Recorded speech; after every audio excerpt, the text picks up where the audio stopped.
उत्तर महाराष्ट्रातील कानाकोपऱ्यातील राजकीय, सांस्कृतिक, क्रीडा, शैक्षणिक, आर्थिक, आध्यात्मिक, सामाजिक व गुन्हेगारी वृत्तांचा आढावा देणारं न्यूज चॅनल म्हणजेच ब्रेकिंग न्यूज लाईव्ह नाशिक। आम्ही दाखवतो देशाची सत्य परिस्थिती।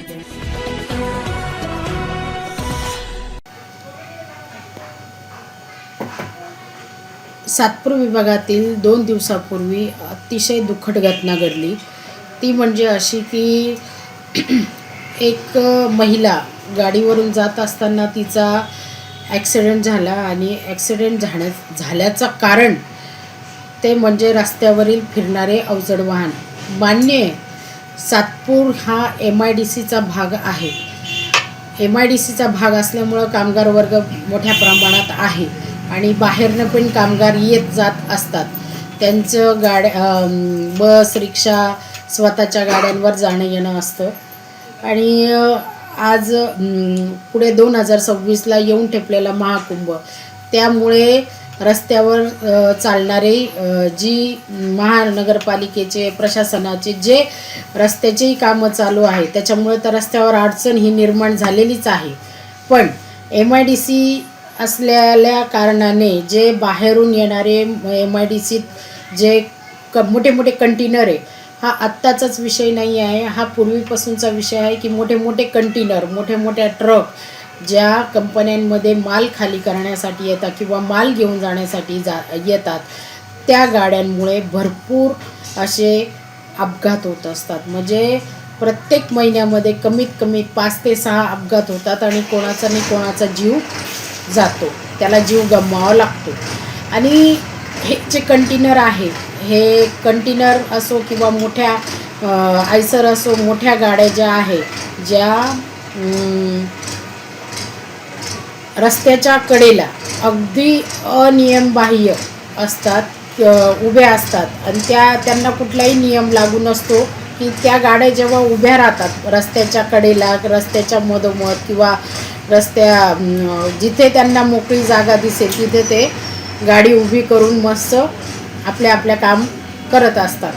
पण मग याचा दुष्परिणाम असा होतो की येणाऱ्या रस्त्याने जाणारे ज्या छोट्या गाड्या आहेत, 4 व्हीलर्स आहेत, सगळे हे अवजड वाहनं जेव्हा उभे राहतात, त्या अवजड वाहनांचा समोरून येणारी गाडी किंवा रस्त्याच्या पलीकडून येणारी गाडी जी आहे ती दिसत नाही आणि मोठ्या प्रमाणात अपघात होतो आणि अपघात झाल्यामुळे बऱ्याच जणांना आपला जीव गमवावा लागतो। तरी आम्ही आणि अनेक संघटनांनी पण आणि मी स्वतः कुमारी माया निवृत्ती काळे यांनी प्रशासनाला नेहमी वारंवार निवेदन दिले आहेत, वारंवार त्यांना सूचना केलेल्या आहेत, वारंवार रस्त्यावर तुम्ही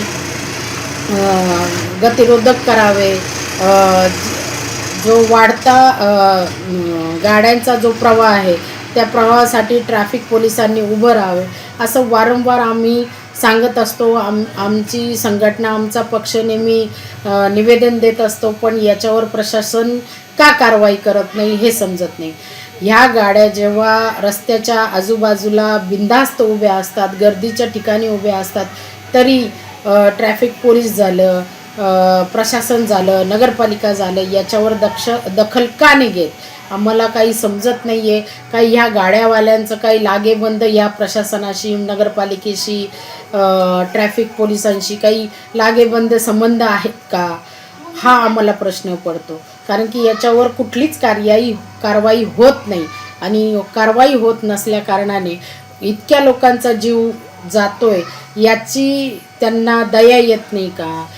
कोणाचा जीव म्हणजे कुठल्याही व्यक्तीचा जीव हा इतका स्वस्त झाला आहे की जेणेकरून तो व्यक्ती त्याचा जीव जरी गमावला तर मग त्याच्या कुटुंबाचं काय, त्याच्या घराण्यातील पुढच्या भविष्याचं काय, याचा कुठलाही विचार होत नाही आहे का? मग याचं प्रशासन का बरं विचार करत नाही आहे? रस्त्यावर लागणारे जे सिग्नल आहेत ते सिग्नल कधी चालू असतात, कधी बंद असतात, बिंदास लोक सिग्नल तोडून चालतात, याच्यावर सुद्धा कारवाई होत नाही। हेल्मेट आहे की नाही आहे 2 व्हीलरवाल्यांकडं, ती पण चौकशी होत नाही। प्रदूषणाचा भाग तर वेगळाच आहे, पण हा सर्वात मोठा जो रोज अपघात घडत आहे.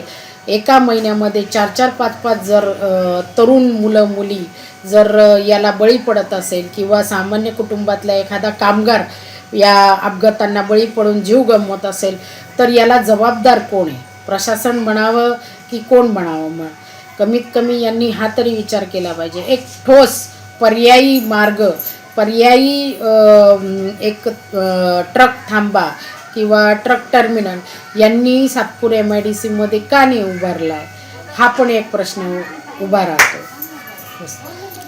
एवढं सांगून मी पुन्हा एकदा सांगेल, जीव फार स्वस्त नाही आहे. एक जीव जातो अपघातामध्ये तर त्याचं पूर्ण कुटुंब उद्ध्वस्त होतं आणि कुटुंब उद्ध्वस्त जेव्हा होतं तेव्हा पूर्ण कुटुंब हा देशोधडीला लागतो. तरी प्रशासनाने याची दखल घ्यावी ही आमची प्रामाणिकपणे विनंती. नाहीतर मग आमच्या सामाजिक संघटनेकडनं आणि सामाजिक संघटनेकडनं तर आहेच, पण आमच्या